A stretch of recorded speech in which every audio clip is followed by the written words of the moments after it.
তুই নিচ থেকে কি করছিস? ওদের ভাত মাখাচ্ছে তুমি দেখছো?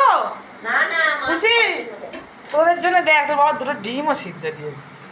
ডিম দুটো খাওয়া ওদের দেবেন, ওদের গায়ে পুষ্টি হবে, বুঝেছেন? দেখুন আবার দাদা আজকে সেই ভাত মাখাচ্ছে।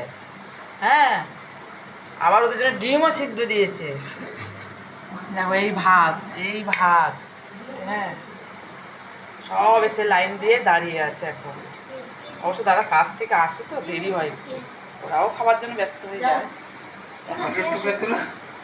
এই মাংস সব দিয়ে মাখাচ্ছে, এত সুন্দর তজবিত করে মাখাতে গেলে দেরি হবে, ঠিক আছে? আর ওদেরও খিদে পেয়েছে, ঝাপাঝাপ খেয়েও নেবে, কোনো অসুবিধা নেই। আবার ডিমও দেবে। খুশি, চলো চলো দেখি ওরা কই, দাদারা কই সব?